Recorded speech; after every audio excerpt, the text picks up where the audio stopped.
ये जो बिहार में एनडीए की सरकार ने लागू की हो और आप चाहें कि वोटर उनके आधार पर आपको वोट दे दें? नहीं गिना पाएंगे, हिंदू मुस्लिम करेंगे। बताइए नहीं, जी क्या क्या बताइए। बोल रहे हैं?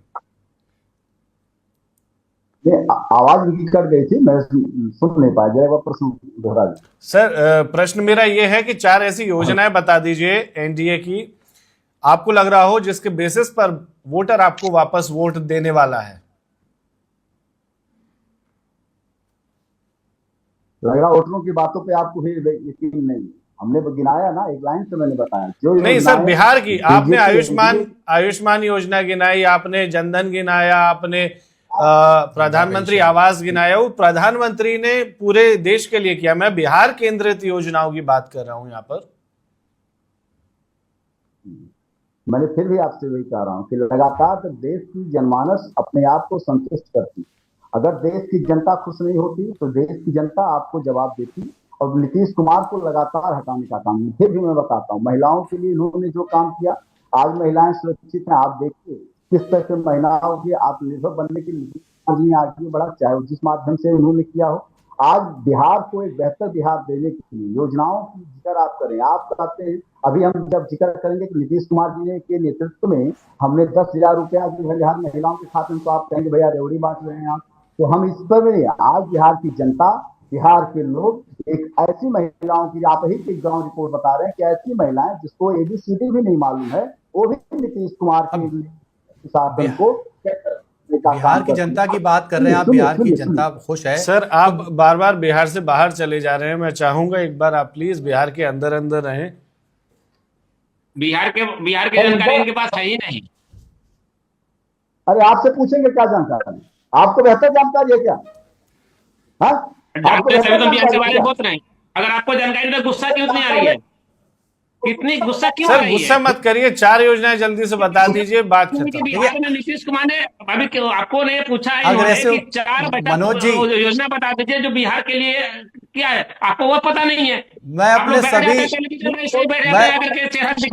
अपने सभी मेहमानों से अनुरोध करता हूं कि भाई गुस्सा ना करें, गुस्सा ना करें, कट टू कट बात करें, बोलने का तरीका नहीं, किससे क्या बात करना चाहिए, क्या कैसे बात करें, हम अनावश्यक तौर पे गुस्सा ना हो। ये टीवी की डिबेट नहीं है, यहाँ बहुत सार्थक चर्चा करते हैं, कट टू कट बात करते हैं, और हमारे सारे प्रवक्ता, सारे हमारे माननीय वरिष्ठ पत्रकार लोग जो है जुड़ते हैं और अच्छे से बात करते हैं। उम्मीद करता हूँ सर कोई भी 4 योजनाएं जल्दी से आप गिना दीजिए रणवीर जी को और भूदेव जी को, ताकि इनकी बोलती बंद हो जाए। रणवीर जी के लिए ना बैठा हूँ और ना रणवीर जी के बेतुके बातों का जवाब देने के लिए बैठा। पहले चीज आप सुनिए, और रणवीर जी अपने रह के बात किया करिएगा, आपसे सीखने के लिए नहीं बैठा। दायरे में रहिए। फिर मनोज जी इतना आप उत्तेजित क्यों हो रहे हैं? मनोज जी आप प्लीज दायरे में रहिए, ऐसा मत करिए। आपके मेरा दोनों लोगों से अनुरोध है कि दायरे में रहिए, अनुरोध करते हैं आप प्लीज, आप गुस्सा मत करिए, ऐसे मत बोलिए। दायरे में रहिए, अभी घूम जाएंगे आप। दायरे में रहिए, धमकी हमको नहीं, धमकी नहीं। आपके जैसे लीडर को हम जेल में रखते हैं, धमकी नहीं। एक चमचागिरी बिल्कुल नहीं, नो चमचागिरी बिल्कुल। दायरे में रखे बात कीजिए। रणवीर जी आप शांत हो जाइए, आप शांत हो जाइए। ठीक है, देखिए अब चलिए हम आपने मत गिनाइए योजनाएं, खत्म करिए। नहीं छोड़िए कुछ नहीं पता है मनोज जी, खत्म करिए। जानता है सिर्फ लोगों को लूटना। रणवीर जी एक मिनट, रणवीर जी वो जवाब दे रहे हैं। रणवीर जी आप मौका देंगे तब तो वो गिनाएंगे। मनोज जी आपकी आवाज नहीं आ रही है, शायद आपने म्यूट कर लिया है।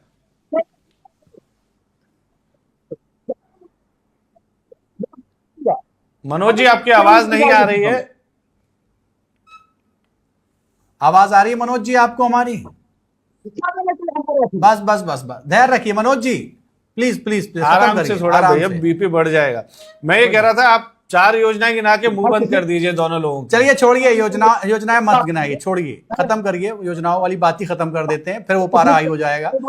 यहाँ पे मनोज जी बस खत्म करिए मनोज जी, बस आप इतना बता दीजिए। आपने चलिए योजनाएं, बहुत अच्छा काम हो रहा है, बहुत अच्छा काम हो रहा है। लेकिन अभी हाल में क्या हुआ है कि जो हमारे डिप्टी सीएम है विजय सिन्हा जी, वो उनको गांव वालों ने घेर लिया उनको। अब वो उस इलाके में गए अपनी विधानसभा एरिया में, तो उनको घेर लिया गया। तो उनका ये गुस्सा था, आक्रोश था लोगों का। अगर सब कुछ चंगा है तो फिर गांव वालों की नाराजगी क्या हो सकती है?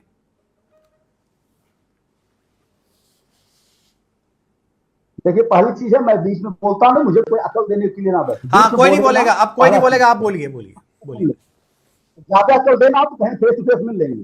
दूसरी चीज मैं आप आ जाता हूँ, विजय कुमार जी की बात आपने कहा, बिल्कुल ऐसे ही लोग विजय कुमार जी के जनता को उकसाने के लिए बैठे हुए। नहीं, अगर जनता हम काम नहीं कर रहे हैं तो जाहिर बात है तो एक्सेप्ट करेंगे, हम भी करेंगे कि जो हमारा विधायक काम नहीं करेगा जनता उस पर जवाब देती है। लेकिन अगर पथराव होने की स्थिति आती है तो ये प्रवृत्ति इंडिया या आरजेडी के लोग या ऐसे लोग जो यहाँ के चैनल पे बैठ के जनता को उकसाने का काम करते हैं, ऐसे लोगों की बदौलत होती है। पथराव जनता नहीं करने आती है, पत्थर फेंकना जनता का काम नहीं है। जनता आपकी बात रख सकती है, लोकतंत्र में लोकतंत्र के हिसाब से रखती है। ऐसा नहीं कि गोली चला देगी, पत्थर फेंकने लगेगी। ये अगर कंडीशन आता है तो जाहिर सी बात है ये जो स्वभाव वाले लोग हैं ये खाली तेजस्वी यादव की पार्टी के और कांग्रेस पार्टी के गठबंधन के लोग कर सकते हैं। तो ऐसे लोगों की चर्चा हमारे करने के लिए बैठ, जनता इसका जवाब देगी। और माननीय डिप्टी सीएम जी ने जो बात कही है इसमें कोई विपट नहीं है। अगर वो काम नहीं किए हैं तो जनता उनको जवाब देकर फेंकेगी और हटाएंगे भी। अगर नहीं किए हैं तो आप देखिएगा फिर पूर्ण बहुमत के साथ, जैसे आम जनमानस आपके कैमरे पे बोल रहा है, फिर वोट देंगे। बाद में यही रोना रोएंगे कि वोट चोरी कर लिया गया। आज नहीं कहेंगे वोट चोरी हो रहा, क्योंकि आज वोट चोरी का परसेंटेज भी बढ़ रहा है। और दूसरी आपकी बात बता दी, रह गई बात किसी जी भूदेव जी, कर्नाटक में आपकी सरकार है, हिमाचल में आपकी सरकार है, कहीं कोई ऐसी योजना तो आपने लागू की होगी जिसके दम पर आप कह सकें देखो हमने कर्नाटक की सूरत बदल दी, देखो हमने हिमाचल की सूरत बदल दी, अब हम बिहार की सूरत बदल देंगे। क्या कुछ तो ऐसा बढ़िया बताइए आप, वोटर सुने तो दिल खुश हो जाए। बिल्कुल, देखिए आप कर्नाटक, हिमाचल, हमारी इससे पहले राजस्थान में सरकार थी, छत्तीसगढ़ में सरकार थी, मैं आपको ऐसी बहुत सारी योजनाएं बताऊंगा। कौन सी सर? किसान सर प्रोटेस्ट कर रहे हैं बेंगलुरु में। मैं आपको बता रहा हूँ, आप सुन तो लीजिए। मैं आपको कर्नाटक बता दूंगा, जो महिलाओं के लिए फ्री बस योजना शुरू की गई है, इलाज को लेकर के शुरू की है, मैं सारी योजनाएं बताऊंगा। तो मैं तो ये बता रहा हूँ कि हमारी तो जहां सरकारें रही हैं उनको और उन्हीं योजनाओं को हम लागू करने का काम बिहार में भी करेंगे जब महागठबंधन की सरकार आएगी। हमने जो क्या है 25 लाख रुपए तक का इलाज राजस्थान में फ्री दिया था। आज भी राजस्थान के लोग गहलोत जी को सिर्फ इसीलिए याद करते हैं कि गरीब व्यक्ति जिसने कभी सोचा नहीं था कि वो इतने महंगे हॉस्पिटल के अंदर वो अपना इलाज करा सकता है, बीमारियों से मर जाता थे व्यक्ति, वो किसी भी हॉस्पिटल में जाकर के इलाज करवा सकते थे। बताइए ये योजना राजस्थान के अंदर थी कि नहीं थी? आप बताइए मुझे। ऐसी तमाम योजनाएं थी, चाहे तो योजना तो आयुष्मान योजना होना और योजना का क्रियान्वयन होना। योजना तो आयुष्मान भी है जो केंद्र सरकार चला रही है सर। बेलगावी, बागलकोट, हावेरी, बहुत सारे जिलों में पेपर देने के घर से आने जाने तक का सारा किराया, रुकने की सारी व्यवस्था राजस्थान सरकार करती थी। वही योजना हम बिहार। चलिए हम वहां से निकलते हैं, बिहार पे आते हैं। हम बाहर दूसरे राज्यों से निकलकर बाहर आते हैं। आप किस नजर से देख रहे हैं, जैसा कि मनोज जी ने अभी कहा कि भाई वो आरजेडी के लोग हैं और जिन्होंने विजय सिन्हा जी के ऊपर हमला किया है, तो वो आरजेडी के लोग हैं, वो आम लोग नहीं है। लोगों का वो आक्रोश नहीं है, गुस्सा नहीं है, वो सब कुछ चंगा है, वहां सब बढ़िया है। नहीं, हम तो बोल ही रहे हैं कि ये तो दुर्भाग्य है कि किसी भी प्रदेश का उप मुख्यमंत्री और उसके ऊपर जो क्या पथराव जनता कर रही है। अब ये आरजेडी का आरोप लगाएं, कांग्रेस का बोलेंगे, ये कुछ भी बोल सकते हैं, ये इनका अपना मत है। हम तो ये बोल रहे हैं कि वोट चोरी करके ये कितनी भी कोशिश कर लें, जनता, जैन जी, युवा वहां का निकलेगा और इनको बताएगा कि आपने वोट चोरी करके जो सरकारें बनाई हैं, देश के प्रधानमंत्री से लेकर के राज्यों के मुख्यमंत्री तक, जिनको आप डबल इंजन की सरकारें बोलते हैं, इसलिए मैं आपको बताना चाहता हूं, इसलिए ये कहीं पर भी काम करना नहीं चाहते हैं। सिर्फ या तो रिश्वत देने का काम करेंगे, चुनाव से पहले महिलाओं के खाते में पैसे डाल देंगे, वो रिश्वत देने का काम करेंगे, भ्रष्टाचार करने का काम करेंगे। कभी भी किसी भी इनके प्रवक्ता से पूछा जाए कि आप कोई 4 योजनाएं गिना दो, 5 योजनाएं गिना दो, कोई योजना नहीं गिनाएगा। लड़ने पे उतारू हो जाएंगे, लड़ेंगे, हिंदू मुस्लिम करेंगे, आप सनातनी नहीं हो, आप ब्राह्मण नहीं हो। अरे हम कह रहे हैं कि आपके पास क्या विजन है? हमारे पास विजन है, वहां बिहार के युवाओं को इलाज फ्री मिलेगा। सर भूदेव जी हर घर को नौकरी। भूदेव जी आप एक सवाल का हाँ ना में जवाब दे दीजिए, एक सवाल का हाँ ना में जवाब दे दीजिए कि जब आपकी सरकार आएगी तो महिलाएं सुरक्षित रहेंगी क्या? हाँ और ना, खाली हाँ और ना बोलना है बस। बिल्कुल, मैं कह रहा हूं ना, हाँ बोला ना। फिर सर आपकी पार्टी क्रिमिनल्स को क्यों टिकट दे रही है? आपका गठबंधन क्यों क्रिमिनल्स को टिकट दे रहा है? नौकरी, किसानों की आय सर, करने का काम आपराधिक छवि वाले उम्मीदवारों को क्यों टिकट दिया गया? जी, आपराधिक छवि वाले उम्मीदवारों को टिकट क्यों दिया गया? नहीं, कांग्रेस ने किसी एक ऐसे, देखिए मेरी बात सुनिए, कुछ मैं गठबंधन और गठबंधन बना दूसरे गठबंधन की बात कर रहा हूं, जिस गठबंधन का आप हिस्सा। फिर वही बात आ जाएगी कि हमने नहीं किया, आरजेडी ने किया, उनसे पूछो। हिस्सेदारी तो आपकी भी रहती है ना, तभी तो सरकार चलती है पैरेलल। मैंने क्या कहा, उन पे आरोप है। अगर मैं आपको बता रहा हूं, आपने सुना भी होगा तेजस्वी जी ने क्या कहा था, अगर कोई भी अपराधी होगा जिसके ऊपर अपराध सिद्ध होंगे उसको जेल भेजने का काम करेंगे। अब ये सरकार क्या तेजस्वी जी क्या किसकी बात कर रहे थे यहाँ पर? क्योंकि आरजेडी में तो ऐसे लोगों की भरमार है जो जमानत पर हैं। नहीं, अभी आरोप तय नहीं हुए ना, वही आने तो सर जमानत पर हैं लालू यादव जी, हेल्थ ग्राउंड पर। रणवीर जी कुछ कह रहे हैं, रणवीर जी कुछ कहना चाह रहे हैं। जीरो टॉलरेंस पर सरकार काम करेगी, वहाँ के युवाओं के लिए, किसानों के लिए। ठीक है, ठीक बात है रणवीर जी। इन्होंने जो बातें गिनाई हैं भूदेव जी ने, थोड़ा सा आप, मैं चाहूंगा जवाब दे दें, आपको ज्यादा जानकारी है बिहार की। मित्रवर मेरी बात सुन लीजिए। इन्होंने कहा कि जब तेजस्वी जी की सरकार बनेगी तो जितने भी बदमाश हैं उनको जेल भेजेंगे। पहले तो खुद लालू प्रसाद जमानत पर है, तेजस्वी यादव जमानत पर है, राहुल गांधी जमानत पर। सुन रहे आपकी बात। अरे भूदेव जी उन्होंने सुना आपको, आप भी सुनिए प्लीज। हम सुन रहे थे ना, प्लीज सुनिए। सोनिया गांधी जी जमानत पर है, तो जब हम खुद जमानत पर, हम दूसरे को क्या जेल भेजेंगे? पहली बात। अगर हम इतना साफ सुथरा बनना ही था तो शहाबुद्दीन के लड़का को टिकट देने की आवश्यकता क्या था, जो खूंखार डॉन माना जाता है? क्या आवश्यकता थी? और ऐसे इतना ही नहीं, आपके महागठबंधन, इसलिए हमने कहा, इसलिए कोई भी पार्टी दूध का धोया नहीं है। अक्सर पार्टी में अक्सर लीडर के देखे कई केस लगे हुए हैं, कितने को आप जेल भेजेंगे? अब तक जहां आपकी सरकार है कितने को जेल में भेज दिए। तो ये सब बेकार की बातें ना करें, हम सिर्फ समाज के और बिहार की बात करें। बिहार का उत्थान कैसे होगा? क्या रीजन है आपके पास, क्या विजन है आपके पास कि हम बिहार के बच्चों को पलायन रोकेंगे, बिहार को आगे लेकर चलेंगे? जरा इस पर कोई चर्चा आप लोग करने को राजी नहीं है। जहां पर आपकी सरकार है, क्या वहां बेरोजगारी नहीं है? बेरोजगारी से लोग रो रहे हैं वहां भी। महाराज क्या बात कर रहे हैं आप? अगर नहीं होती तो कांग्रेस में 5 साल आप राजस्थान में सरकार नहीं चला पाए, 5 साल भी नहीं चला पाए, बड़ी मुश्किल से चला है। तो जरा इस पर भी ध्यान दीजिए, दूसरे पर आरोप लगाने के बजाय हम खुद उस रास्ता पर चलने की चेष्टा करें एक बार। ठीक है भूदेव जी, क्या कहता है आपका एनालिसिस? मैं जवाब देता हूं रणवीर जी।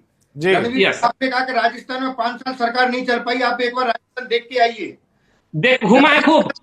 सुनिए अलवार जयपुर राजस्थान जोधपुर खूब घुमाया मैंने। अब सुन लीजिए ना, आपने घुमाया, हमारी भी सुन लीजिए। अगर मैं एक भी बात गलत बताता हूं तो आप फिर बोलना। 2.5 लाख से अधिक युवाओं को सरकारी नौकरी देने का काम किया। 25 लाख रुपए तक फ्री इलाज, कहीं पर नहीं मिलता था, कभी भी कोई गरीब व्यक्ति इलाज नहीं करवा पाता था। आपको पता हो, सर भर्तियों में पेपर लीक हुए हैं, पेपर लीक भर के राजस्थान में। आप अगर नहीं सुनोगे, मैं एक सुनाता हूँ, आप बीच में टोक देते हो। तो सर आप एक जो बताएंगे उसमें अगर वो सही नहीं होगा तो वही हमारा काम है, हम अपना धर्म निभा रहे हैं। कौन सी सरकार ने किया? आप बताने ही नहीं देते हो, फिर आप बार बार वही क्वेश्चन पूछते हो। मैंने पेपर लीक वाले मामले में भी तो बोलिए। सर इतना तिलमिलाइए मत, सर इतना तिलमिलाइए मत। पेपर लीक हुआ है, जैसे ही पेपर होता था, जैसे ही डेट आती थी, चोरी हुई है। ये तो जनता के सामने आएगा कि ये चुनाव जीत रहे हैं, वोट चोरी करके जीते हैं। ये तो जनता के सामने। मनोज जी बताइए, वोट चोरी की बात, वोट चोरी करके जीत जाते हैं, 10 साल आरोप सरकार नहीं बनी है। और सेंट्रल में भी देखेंगे तो 10 साल 15 साल आपका कोई जगह नहीं है। ये बात तो क्या वोट चोरी है क्या? अरे वोट चोरी की बात करेंगे, सब लोग हम बताते हैं वोट चोरी, हम बताते हैं वोट चोरी विद प्रूफ सबके हम सामने। बताते हैं, हम प्रूफ देते हैं, प्लीज हम देते हैं प्रूफ, हम देते हैं प्रूफ, दे रहे हैं प्रूफ। आप क्या दे रहे हैं? सुनना, अब दे रहे हैं ना। इंदिरा, सुनिए इंदिरा गांधी जेल गई वोट चोरी में, मालूम है 1971 में। मालूम है मैं इतिहास बताऊं 1971 का? नहीं था मेरा। आज वर्तमान की बात करो, बस हो गई, बात हो गई वोट चोरी का। अभी वायनाड में सुनिए, वायनाड की कहानी जाएंगे आप, वायनाड की सुनिए, अब सुन तो लीजिए प्लीज। 2050 सुन तो, अच्छा अभी बता रहे ना, अभी बता रहे हैं। क्या हो रहा है? रणवीर जी, एक मिनट। नकार नहीं सकते हो रणवीर जी, वर्तमान में बता रहा हूं मैं। रणवीर जी, भूदेव एक मिनट।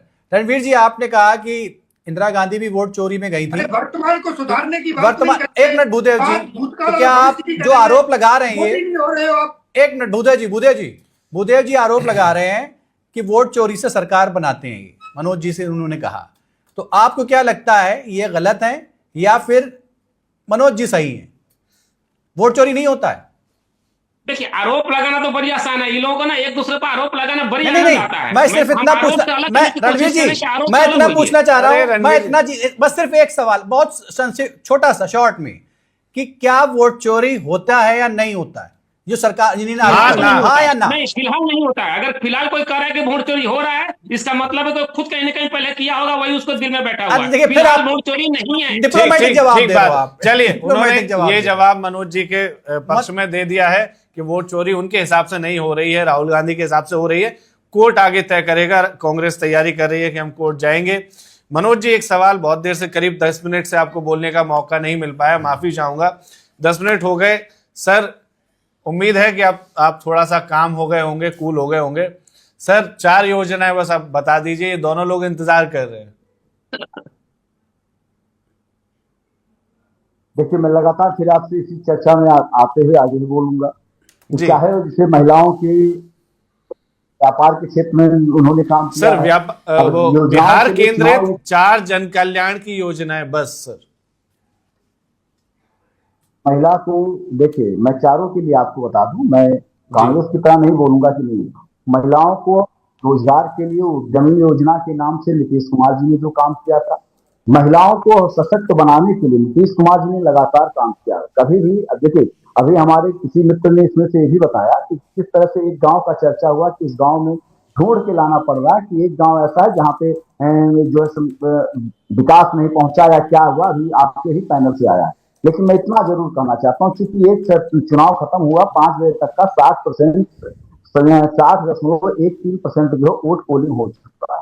अब आप बताइए, 60% वोट पोलिंग हुआ है और वोट चोरी की चर्चा अगर हमारे आपके पैनल पे होता है। देखिए, अब रह गई योजनाओं की योजनाएं, तो चाहे आप लगातार आप बताए, चाहे भाजपा के केंद्र सरकार द्वारा योजना चल रही हो, चाहे अभी हमने कहा ना कि अगर 10,000 का नाम लेंगे कि महिलाओं को 10,000 रुपया खाते में डाला गया उनकी। सर, वो एक है जो एक योजना है 10,000 वाली जो आपने गिनाई है, अभी तक स्पष्ट रूप से जो आपने महिला उद्यमी योजना बताई है उसमें सर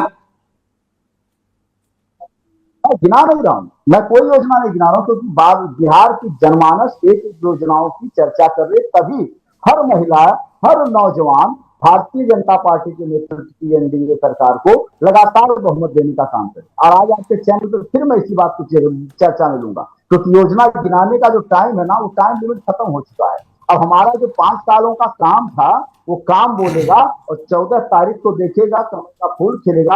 आप हमारे चैनल पे आपके बैठे हैं हमारे मित्र कांग्रेस के, बता दें आज तो ये जीत रहे हैं, लेकिन क्या 14 को भी यही जीतेंगे? चुनाव आयोग पे आरोप नहीं लगाएंगे क्या? ऐसी योजनाओं, ऐसा कोई सगुफा नहीं छोड़ेंगे?